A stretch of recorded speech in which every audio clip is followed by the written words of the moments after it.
सभी साथियों को प्यारा भरा नमस्कार। मैं आपका दोस्त सुनील कालवा एक बार फिर हाजिर हूँ आप सभी के सामने एक नई क्लास लेकर। दोस्तों, जिस चीज़ का आपको इंतज़ार था कि चित्रकला के इस संपूर्ण निःशुल्क बैच में अप्लाइड आर्ट क्लासेस कब से आएगी, तो मैं आप सभी के लिए आज से अप्लाइड आर्ट के स्पेशल ड्राइंग टीचर के लिए क्लास लेकर आया हूँ। वैसे तो मुख्यतः क्लासें बनाता था मैं आरपीएससी स्कूल लेक्चरर व ड्राइंग टीचर दोनों के लिए, डीएसएसबी के लिए, लेकिन अब परीक्षा के दिन नज़दीक हैं डीएसएसबी के ड्राइंग टीचर के, तो इसलिए मैं स्पेशल ड्राइंग टीचर की एक बैच शुरू किया है जिसमें मैं अप्लाइड आर्ट का संपूर्ण कोर्स निःशुल्क करवाने वाला हूँ। तो दोस्तों, आप भी मेरे साथ जुड़े रहिए, अपने दोस्तों को भी मेरी क्लास शेयर कीजिए ताकि अधिक से अधिक लोग इस बैच का फ़ायदा उठा सकें। तो चलो शुरू करते हैं आज की क्लास। ये क्लास पूर्णतः थ्योरी बेस पर होगी, क्लासें थोड़ी लंबी होगी, तो धैर्य बनाकर रखें, महत्वपूर्ण चीज़ें आपको पढ़ने के लिए मिलेंगी। अप्लाइड आर्ट जो कहते हैं, जिसका हम हिंदी में कहते हैं व्यवहारिक कला, अप्लाइड आर्ट को क्या कहते हैं? व्यवहारिक कला कहते हैं। यह कला व्यक्ति की मूलभूत आवश्यकताओं की पूर्ति के लिए प्रतिदिन काम आने वाली भौतिकवादी वस्तुओं को एक कला रूप में प्रस्तुत करती है। यानी ललित कला और व्यवहारिक कला जो हम हमेशा नाम पढ़ते आए हैं, तो ललित कला जैसे फाइन आर्ट है वो हमेशा पढ़ते आए हैं, लेकिन जो अप्लाइड आर्ट है वो हमारा मीटर कम पढ़ते हैं। लेकिन आज हम इसी अप्लाइड आर्ट को पढ़ रहे हैं जिसको व्यवहारिक कला नाम दिया जाता है। यह मूलभूत आवश्यकताओं वाली जो वस्तु बनाते हैं या उनको काम आने जो उनको प्रस्तुत करने वाली जो कला होती है उसको हम व्यवहारिक कला कहते हैं। इसमें वस्तु की सुंदर कलात्मक छवि के साथ उस वस्तु की कार्य अभिव्यक्ति भी समाहित होती है। यानी इस वस्तु को जब दिखाते हैं तो वस्तु की जो सुंदरता होती है उसकी कलात्मक छवि दिखाई जाती है, और वस्तु का क्या कार्य है वह भी इसमें समाहित होता है। यह जो वस्तु है कितनी उसको कलापूर्ण भी दिखाया जाता है, और वह वस्तु किस काम आती है वह भी इसके अंदर दिखाया जाता है। मूलतः व्यवहारिक कला एक उद्देश्यात्मक कला है। यानी जो व्यवहारिक कला होती है उसका एक कोई उद्देश्य होता है। ललित कला जो व्यक्ति कला करता है उसका कोई उद्देश्य नहीं होता मूलतः, लेकिन जो व्यवहारिक कला है इसका एक उद्देश्य होता है। इसमें व्यवहारिक रूप से उपयोगी डिज़ाइन तैयार कर उनका प्रयोग किया जाता है, और व्यवहारिक रूप से इसका उपयोग किया जाता है, एक डिज़ाइन तैयार किया जाता है। सार रूप में कहा जा सकता है कि व्यवहारिक कला एक उद्देश्यात्मक कला है जो वस्तुओं यानी उत्पाद या सेवाओं की सूचना व बिक्री के लिए उन्हें ललित रूप जैसे चित्र, चिन्ह व शब्द में प्रस्तुत करती है। यानी व्यवहारिक कला क्या है? एक उद्देश्यात्मक कला है जो वस्तुओं और सेवाओं को बिक्री के लिए उनका एक चित्र रूप प्रदान करती है। व्यवहारिक कला का एक उद्देश्य संदेश को संप्रेषित करना भी है। यानी इसका एक दूसरा उद्देश्य क्या है? संदेश को संप्रेषित करना, संदेश को आगे भेजना। यह उद्देश्य भी एक किसका है? व्यवहारिक कला का है, अप्लाइड आर्ट का है। संदेश को संप्रेषित करने के लिए विभिन्न माध्यमों जैसे समाचार पत्र है, पत्रिका है, डायरेक्ट मेल है, आउटडोर मीडिया है, वेबसाइट है आदि का प्रयोग किया जाता है।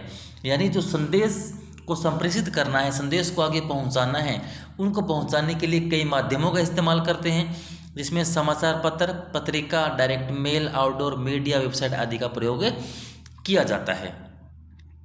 संदेश को संप्रेषित करने के लिए जो डिज़ाइन तैयार किए जाते हैं उन्हें ग्राफिक डिज़ाइन कहा जाता है, और इन्हीं जो संदेश है इन्हीं को आगे जब प्रेषित किया जाता है, संप्रेषित किया जाता है, आगे भेजा जाता है, और भेजने के लिए जो डिज़ाइन तैयार करते हैं उन्हीं डिज़ाइंस को ग्राफिक डिज़ाइन कहा जाता है। यह ग्राफिक डिज़ाइन व्यवहारिक कला का ही एक भाग होते हैं। ये जो ग्राफिक डिज़ाइन है यह व्यवहारिक कला का एक भाग होते हैं। डिज़ाइन क्या है? डिज़ाइन देखिए, डिज़ाइन एक कला स्वरूप है। यह संभवतः सभी कला स्वरूपों का एक सर्वाधिक रोचक व उत्तेजक स्वरूप है। क्योंकि इसका विकास बहुत सी अभिव्यक्तियों में अत्यधिक सौंदर्य एवं अनुभवों से परिपूर्ण होने से हुआ है। यानी जितने भी कला है उनमें संभवतः सबसे अधिक रोचक व उत्तेजक माना जाता है इस कला को, इस डिजाइन को। सैद्धांतिक रूप से डिजाइन का अर्थ है व्यवस्था। सैद्धांतिक रूप से देखा जाए तो एक डिजाइन का अर्थ होता है व्यवस्था। वास्तव में डिजाइन अर्थपूर्ण व्यवस्था तैयार करने का एक सचेत प्रयास होता है। वास्तव में डिजाइन क्या होता है? एक अर्थपूर्ण व्यवस्था तैयार करने का एक सचेत प्रयास होता है। प्रकृति में पाए जाने वाली वस्तुओं को डिजाइन नहीं माना जाता। जैसे प्रकृति के अंदर पेड़, झील, झरने, ये सुंदरता जो आपको दिखाई एकदम से देती है, प्रकृति द्वारा बनाई है, वह डिजाइन नहीं है, क्योंकि यह जानबूझकर नहीं किया गया कार्य है। जैसे नदी बह रही है तो नदी ने जैसे पानी बहने के लिए उसको ढलान मिली, बहती गई, उसका कोई निश्चित रूप नहीं था। कहीं से नदी चौड़ी हो जाती तो कहीं जाके पतली, कहीं गहरी तो कहीं कम गहरी, उसका कोई एक निश्चित रूप नहीं है। इस तरह पेड़ है, कोई पेड़ पतला है, कोई घना है, कोई लंबा है तो कोई थोड़ा छोटा है। तो इनका जो प्रकृति वस्तु सुंदर तो हमें लगती है, लेकिन ये जानबूझकर स्पेशल इनको तैयार नहीं किया गया कि हाँ इस रूप में ऐसा तैयार होगा। एक पेड़ के आप पत्ते देख लीजिए, कोई छोटा होगा तो कोई बड़ा होगा, सब पत्ते के जैसे नहीं होंगे। तो ये अलग अलग होते हैं। बल्कि जो डिज़ाइन है वह निश्चित योजना के अंतर्गत तैयार किया गया सचेत प्रयास है। डिज़ाइन क्या है? निश्चित योजना के अंतर्गत तैयार किया गया सचेत प्रयास है। यानी मनुष्य ने, व्यक्ति ने सचेत रहकर एक बेहतरीन प्रयास करके एक डिज़ाइन को रेडी किया है, तो इसलिए यह डिज़ाइन है। प्रकृति बहुत सुंदर है परंतु उसको डिज़ाइन नहीं कहेंगे। वो जो डिज़ाइन है इसलिए डिज़ाइन है कि उसको व्यक्ति ने सचेत होकर उसको बेहतर बनाने का प्रयास किया है। डिजाइन को विद्वानों ने निम्न प्रकार परिभाषित किया है। राइट, विंटर एवं जिगलर के अनुसार डिजाइन वह प्रक्रिया है जिसमें हम अपनी ज़रूरतों और उद्देश्यों के अनुसार प्राकृतिक सामग्री को पुनः आकार प्रदान कर उसे उपयुक्त बनाकर आसपास व्यवस्थित करते हैं, जो व्यक्ति की उम्मीदों, इच्छाओं और इरादों को व्यक्त करता है। यानी इस तरह जैसे एक प्राकृतिक गुफा बनी है, वह व्यक्तियों के रहने के लिए पहले स्थान था, गुफा थी, तो वह प्रकृति द्वारा प्रदत्त थी। लेकिन उसके बाद व्यक्तियों ने अपने इच्छा अनुसार मकान को डिज़ाइन तैयार किया, एक मकान, घर बनाने का डिज़ाइन बनाया। तो जो घर बनाने का डिज़ाइन तैयार किया, नक्शा बनाया गया, यह मनुष्यों के द्वारा एक सचेत प्रयास है। तो यह डिज़ाइन है। जो गुफा है प्रकृति ने जैसे बना दी वैसे लोग वहाँ रहने लगे। तो दोनों चीज़ें रहने के लिए बनी है, एक घर है, एक गुफा है, लेकिन एक प्रकृति द्वारा प्रदत्त है तो एक डिज़ाइन है, व्यक्ति द्वारा बनाया गया, उसमें घर तैयार किया गया है। तो डिज़ाइन इस प्रक्रिया को कहते हैं कि व्यक्ति ने अपनी ज़रूरतों के अनुसार, और घर के अंदर लगा क्या है, वही मिट्टी लगी है, वही सीमेंट, पत्थर, जो गुफा में भी होता है पत्थर, मिट्टी वगैरह से जो गुफा बनी है, उसी पत्थर को, मिट्टी को जोड़कर मनुष्य ने जो घर बनाया है। यानी प्रकृति की जो सामग्री है उसको पुनः एक नया आकार प्रदान कर देना, व्यवस्थित रूप से अपने हिसाब से उस चीज़ को बना लेना डिज़ाइन है। ये बात कहते हैं राइट, विंटर व जिगलर, इस तरह इनको परिभाषित करते हैं।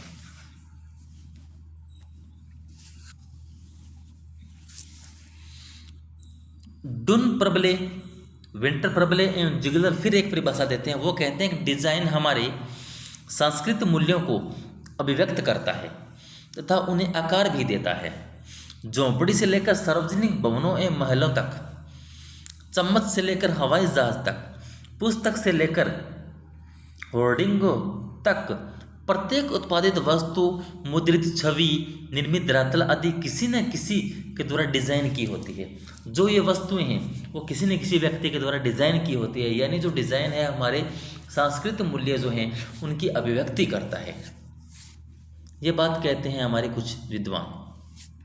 इसके बाद फिलिप रॉबसन ये कहते हैं, इनके अनुसार सभी प्रकार के डिज़ाइन हैं उनके 4 तथ्य प्रभावी होते हैं। सभी प्रकार के डिज़ाइनों में 4 तथ्य प्रभावी होते हैं, जिनमें सामग्री है, प्रक्रिया है, आकार है व उद्देश्य है। यानी कोई वस्तु सामग्री होगी, फिर वह किसी प्रक्रिया के माध्यम से कोई आकार लेगी और उस आकार जो है उसका कोई ना कोई एक उद्देश्य होगा। इस प्रकार एक डिज़ाइन तैयार होता है। जैसे सामग्री यानी मटेरियल जो है इसका वास्तविक वस्तु है। जो सामग्री है वही एक क्या है, वास्तविक एक वस्तु है जिसका चुनाव करके प्रक्रिया प्रोसेस के द्वारा उसमें यानी सामग्री में बदलाव करने और जोड़ने से एक नया स्वरूप बनाया जाता है। स्वरूप से हमारा उद्देश्य पूरा होता है, यानी एक उद्देश्य, जिस उद्देश्य के लिए हमें डिज़ाइन तैयार करना होता है वह हम सामग्री से शुरू करते हैं। सामग्री का चुनाव होगा, फिर एक प्रक्रिया होगी, प्रोसेस होगा। उस प्रोसेस के माध्यम से उस सामग्री में एक नया बदलाव लाया जाएगा, उसे एक नया आकार या नया रूप दिया जाएगा और फिर उस रूप से हमारा उद्देश्य पूरा होगा। ये होता है डिज़ाइन। ये कहते हैं फिलिप रॉबसन। इस तरह हमारे कई विद्वानों ने डिज़ाइन से संबंधित हमारी परिभाषाएं दी है। अब देखते हैं ग्राफिक डिज़ाइन, जिसका क्या अर्थ है। ग्राफिक डिज़ाइन में प्रयुक्त ग्राफिक शब्द ग्रीक भाषा के शब्द ग्राफीन या ग्राफिकोस से बना है। ग्राफीन या ग्राफिकोस दोनों शब्दों से मिलकर ग्राफिक शब्द बना है, ग्रीक भाषा से बना है, ग्रीक से बना है, जिसका अर्थ होता है लिखाई और चित्रण दोनों। यानी लिखाई और चित्रण दोनों ही ग्राफिक डिज़ाइन के अंदर आते हैं, ग्राफिक के अंदर आते हैं। ग्राफिक शब्द की दूसरी परिभाषा है जो किसी भी मुद्रण माध्यम द्वारा प्रतिलिपियां बनाने योग्य हो। यानी ग्राफिक शब्द की दूसरी परिभाषा ये है कि वह किसी भी मुद्रण के माध्यम के द्वारा प्रतिलिपियां बनाने के योग्य होना चाहिए। अर्थात ऐसा डिज़ाइन जिसमें चित्रों, चिन्हों आदि के साथ लिखित संदेश भी हो तथा मशीनों द्वारा मुद्रित कर उस डिज़ाइन के वास्तविक स्वरूप जैसे अनेक प्रतिरूप बनाए जा सकें, वह ग्राफिक डिज़ाइन है। ग्राफिक डिज़ाइन का मतलब एक ही नहीं है कि एक वस्तु बना दी और छोड़ दे। इनका मतलब है कि जो चिन्ह हैं, जो लिखित संदेश शामिल हुए हैं, उनको मशीनों के द्वारा मुद्रित करके उसके जैसे अनेकों चित्र या अनेकों प्रतिरूप, अनेक फोटोकॉपी उसकी निकाली जा सके, वह ग्राफिक डिज़ाइन है। ग्राफिक डिज़ाइन के अंदर लिखाई भी आती है, चित्रण भी आते हैं, दोनों आते हैं, और वो साथ में लिखित संदेश भी होना चाहिए कोई ना कोई। तो वह क्या है, ग्राफिक डिज़ाइन कहलाता है। अच्छा, प्रतिरूप बनाने के पश्चात इसके वास्तविक नाम, यानी जिस उद्देश्य के लिए डिज़ाइन बना है, यानी डिज़ाइन जो किस उद्देश्य के लिए बना है, उसका वास्तविक जो नाम है, जैसे कि विज्ञापन, पोस्टर, पैकेजिंग, पुस्तक आवरण आदि से जाना जाता है। यानी प्रतिरूप बनने के बाद उसका वास्तविक नाम, फिर नाम बदल जाते हैं, कुछ अलग अलग नाम होते हैं। किसी को विज्ञापन कहते हैं, किसी को पोस्टर नाम देते हैं, किसी को पैकेजिंग कहते हैं, तो किसी को पुस्तक का आवरण कहते हैं, है ना। तो इस नामों से फिर ये जाने जाते हैं। लिखित संदेश की सजावट एवं मुद्रण मात्र की ग्राफिक डिज़ाइन ही नहीं है। यानी केवल जो लिखित संदेश है उसकी सजावट कर दी और मुद्रण कर दिया, केवल इतना ही डिज़ाइन नहीं होता डिज़ाइन, बल्कि यह लिखित संदेश के प्रभाव को अधिकतम करने की अर्थपूर्ण एवं योजनाबद्ध कोशिश होती है। यानी केवल लिखित संदेश को सुंदर बना देना और उसकी फोटोकॉपी निकाल देना ही डिज़ाइन नहीं है। इनका मानना है कि इनके द्वारा जो लिखित संदेश है वह अधिक से अधिक लोगों तक पहुँचे और वह अर्थपूर्ण नजर आए। यानी जितने भी लोग उस विज्ञापन को देखें, उस ग्राफिक डिज़ाइन को देखें, तो देखते एक बार में उसका अर्थ समझ में आ जाए। इस तरह एक योजनाबद्ध जो कोशिश होती है, जो लिखित संदेश को संभावित पाठकों को आकर्षित करने की क्षमता प्रदान करती है और ग्राहक उसकी तरफ खींचे चलाए। एक ऐसे जैसे सर्फ एक्सल दाग अच्छे हैं, इस तरह ये एड है हमें अपनी तरफ खींचती है। पेप्सी थी, पी गया, माउंटेन ड्यू, डर के आगे जीत है। यानी इस तरह जो संदेश ये पहुंचाते हैं, इनको फोटो के अंदर हम देखते हैं और हम इनकी तरफ आकर्षित होते हैं। जो विज्ञापन, जो ग्राफिक डिज़ाइन है, उसका जो संदेश है वो ग्राहकों तक अपने बिल्कुल अर्थ के सहित पहुंच जाए, तो वह, और उसकी जो योजना होती है, उसकी कोशिश होती है कि जो अर्थ है ग्राहकों तक पहुंच जाए, पाठकों तक पहुंच जाए, और जब वह पहुंच जाता है तो वही सही मात्रा में ग्राफिक डिजाइन कहलाता है। जो लिखित संदेश संभावित पाठकों को आकर्षित करने की क्षमता प्रदान करती है, यही ग्राफिक डिजाइन है। ग्राफिक डिजाइन मुख्यतः 3 प्रकार से कार्य करता है। जो ग्राफिक डिजाइन होता है वह मुख्यतः 3 प्रकार से कार्य करता है। पहला कार्य है पहचान कराना, वह वस्तु क्या है, यह किसने बनाया आदि।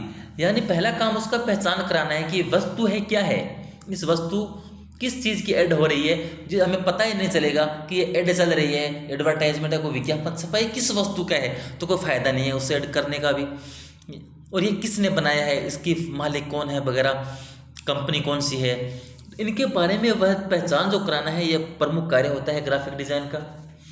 दूसरा, सूचना व हिदायत देना, इस वस्तु के अन्य उत्पादों से उससे उत्पादन के बारे में तुलनात्मक सूचना व उसके उपयोग संबंधी हिदायतें आदि देना।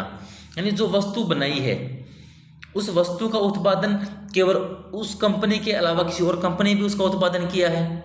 जैसे 2 साबुन बनाए किसी कंपनियों ने, एक मान लीजिए निरमा है, एक लक्स है, तो ऐड का क्या हो गया, जो निरमा वाले हैं वो अपने उत्पाद को इस तरह बताएंगे कि दूसरे साबुन से बेहतर बताएंगे, और इसका सही उपयोग कैसे है, इसका सावधानी क्या है। बहुत सारे ऐसे एड्स आते हैं जिसके अंदर उसकी सावधानियाँ भी साथ में बताई जाती है कि इसका ये उपयोग है, इसकी ये सावधानी है। इस तरह से दूसरे संबंधित जो हिदायतें हैं वह देना, सारी सूचना देना, और दूसरे प्रोडक्ट्स के साथ उसकी तुलना करना, ये सब काम किसका होता है, एक ग्राफिक डिज़ाइन का होता है। यानी सूचना देना व हिदायत देना, दोनों भी काम इसके ग्राफिक डिज़ाइन के हो गए। उत्पाद का प्रस्तुतिकरण एवं विक्रय अभिवृद्धि, और इसका महत्वपूर्ण कार्य क्या होता है, तीसरा, उत्पाद का प्रस्तुतिकरण करना विज्ञापन द्वारा इस प्रकार से हो, यानी उत्पाद का प्रस्तुतिकरण विज्ञापन द्वारा इस प्रकार से हो कि वह देखने वालों को प्रभावित करें, जिससे उसे उत्पाद की बिक्री में अभिवृद्धि हो।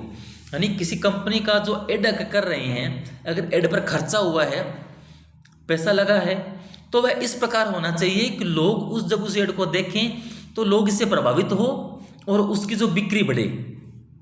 कंपनी का जो प्रोडक्ट बनाया है, जब साबुन का बनाया है, किसी शैम्पू का बनाया है, और इसका एडवर्टाइजमेंट कर रहे हैं और उसकी बिक्री बढ़ भी नहीं रही है, एड पर बहुत सारा पैसा करोड़ों रुपए लगा दिए और इसकी बिक्री जितनी पहले थी उतनी ही हो रही है, तो कोई फायदा नहीं है उस एडवर्टाइजमेंट का।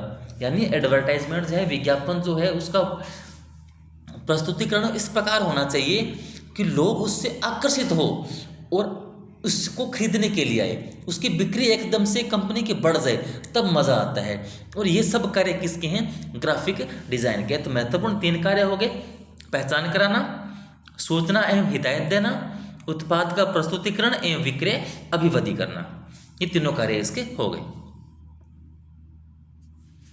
विभिन्न विद्वानों ने ग्राफिक डिज़ाइन को निम्न प्रकार से परिभाषित किया है। पहले हमने पढ़ा सिर्फ डिज़ाइन के बारे में कि लोग डिज़ाइन को कैसे समझते हैं, अब हम देखते हैं ग्राफिक डिज़ाइन्स को।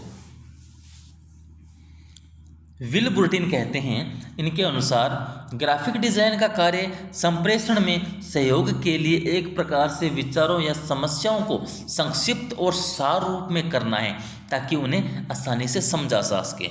ये कहते हैं ग्राफिक डिज़ाइन का कार्य क्या होता है, जो संप्रेषण के सहयोग के लिए जो विचार है, हमारी कोई विचार है, कोई समस्या है, हमारी कोई बात है, हम संक्षिप्त छोटे से रूप में और बहुत बड़ा विस्तार ना करते हुए सार रूप में उस बात को लोगों के सामने इस तरह रखें कि उनको आसानी से हम आपकी बात, हमारी बात समझ में आ जाए, तो वो क्या है, ग्राफिक डिज़ाइन का एक कार्य हो गया महत्वपूर्ण। तो ये ग्राफिक डिज़ाइन का कार्य मानते हैं विल बुर्टिन। नेल्सन पोल रॉय कहते हैं, इनके अनुसार ग्राफिक डिज़ाइन मुद्रित विज्ञापन के सौंदर्यात्मक और शैलीगत पक्ष के लिए की गई एक संरचना है, जिसके पीछे एक योजना होती है। इनके अनुसार जो डिज़ाइन है वह मुद्रित विज्ञापन के जो सौंदर्यात्मक और शैलीगत जो पक्ष है उनके लिए की गई एक संरचना है, जिसके पीछे एक इनकी योजना होती है, किसी योजना के उद्देश्य के लिए यह चीज़ें बनी है। आर्थर टुर्नबुल कहते हैं, इनके अनुसार ग्राफिक संप्रेषण दृश्य छवियों के रूप में संदेश पहुंचाने की प्रक्रिया है जो सामान्यतः समतल धरातल पर है। यानी जो ग्राफिक है वह संप्रेषण दृश्य, जो दृश्य है, कोई फोटो है, कोई वस्तु है, कोई विजुअल आर्ट जो हमें दिखाई दे रही है, उसकी जो छवियां जो है उस रूप के संदेश को पहुंचाने की प्रक्रिया है। संप्रेषण को दृश्य छवियों के रूप में, यानी जो कोई बात है, ग्राफिक कहते हैं कोई जो बात है, कोई चीज़ है, वह है दृश्य छवियों के रूप में, फोटो के रूप में, द्विआयामी जो धरातल है, समतल धरातल है, उसके ऊपर बताने का एक प्रक्रिया है, एक माध्यम है। यानी कोई बात विचार है व्यक्ति के मन में, वह बताना चाहता है, तो उन लोगों ने उसको फोटो के रूप में लोगों तक पहुंचा दिया। लोग इस बात को समझ गए, जो मन का विचार था, मन के विचारों को फोटो के माध्यम से लोगों तक पहुंचाने की जो प्रक्रिया है वो ग्राफिक मानते हैं आर्थर टुर्नबुल। एंडरसन ने क्या कहा? एंडरसन के अनुसार ग्राफिक डिज़ाइन द्विआयामी धरातल पर समस्या का समाधान है। यही बात वो कहते हैं कि जो हमारी समस्या कुछ है उसका समाधान द्विआयामी जो धरातल है उसके ऊपर हमारी समस्या रख दी, उसका समाधान कर देती है हमारा ग्राफिक डिज़ाइन। जो मन के अंदर, हमारे अंदर कोई भी समस्या चल रही है, किसी प्रकार की कोई समस्या है, उसका, हमारे मन की समस्या है, चाहे कंपनी की कोई समस्या, किसी प्रकार की समस्या है, उस समस्या को धरातल प्रदान कर, द्विआयामी धरातल पर समस्या का समाधान करना क्या है? ग्राफिक डिज़ाइन है। ये मानते हैं एंडरसन। अर्थात सार रूप में हम कह सकते हैं कि ग्राफिक डिज़ाइन लिखित संदेश, चिन्ह, चित्र एवं मुद्रण को सम्मिलित करने वाली एक कलात्मक गतिविधि है जिसका उद्देश्य सूचना या संदेश देना होता है। अब हम बात करें दृश्य कलाओं में मूलभूत तत्व। ग्राफिक डिजाइन एक व्यवस्थित योजनाबद्ध संयोजन होता है। इसमें पाठक को आकर्षित करने के लिए ग्राफिक डिजाइन में प्रयुक्त वस्तु के चित्र एवं ग्राफिक डिजाइन के मूल तत्वों, यानी जो ग्राफिक डिजाइन है इसके मूल तत्व कौन से हैं? मुख्य शीर्षक, उपशीर्षक, व्यवहारिक चिन्ह, कॉपी मैटर आदि को दृश्य कला के तत्वों के सुनियोजित संयोजन द्वारा डिजाइन में वास्तविकता का आभास कराया जाता है, जिससे डिजाइन आकर्षक एवं प्रभावी बनता है। यानी जो ग्राफिक डिजाइन के तत्व होते हैं, मूल तत्व 4 माने हैं इन्होंने, एक मुख्य शीर्षक, उपशीर्षक, व्यवहारिक चिन्ह, व्यापारिक चिन्ह या कॉपी मैटर। इन चारों को सुनियोजित तरीके से वास्तविकता के साथ अभ्यास करवाया जाता है। किसके माध्यम से? दृश्य कला के तत्वों के माध्यम से। और दृश्य कला के तत्व हमारे 6 होते हैं। इनके माध्यम से, दृश्य कला के तत्वों के माध्यम से ग्राफिक डिजाइन के तत्वों को सुनियोजित तरीके से सबके सामने प्रस्तुत करना ही क्या है? मूल तत्वों को, हमारे दृश्य कला के मूल तत्वों का कार्य है। और जो दृश्य कला है इनके मूलभूत तत्व निम्न प्रकार हैं: रेखा, रंग, रूप, तान, पोत, अंतराल। ये उनको बहुत पहले हम पढ़ चुके हैं, ज़्यादा मैं डिटेल में यहाँ नहीं पढ़ाने वाला। इन सभी का इस्तेमाल करके हम ग्राफिक डिज़ाइन को बेहतर बनाते हैं। यानी ग्राफिक डिज़ाइन जब करते हैं तब इनके 4 तत्वों के साथ साथ कला के जो तत्व होते हैं उन्हीं का इस्तेमाल भी किया जाता है, तब जाकर हमारी एक ग्राफिक डिज़ाइन पूरा होता है। तो दोस्तों आज की क्लास में बस इतना ही। आशा करता हूँ कि आज की क्लास आपको पसंद आई होगी। अगर आपको मेरा वीडियो, मेरे कंटेंट पसंद आया है तो प्लीज़ मेरे चैनल को सब्सक्राइब कीजिए, अपने दोस्तों को शेयर कीजिए और मेरे साथ जुड़े रहिए। आपके एग्जाम होने से पहले मैं आपको ग्राफिक डिज़ाइन जो अप्लाइड आर्ट का पूरा मैटर है निःशुल्क उपलब्ध करवाने वाला हूँ। तो जुड़े रहिए मेरे साथ, पढ़ते रहिए, मस्त रहिए। धन्यवाद।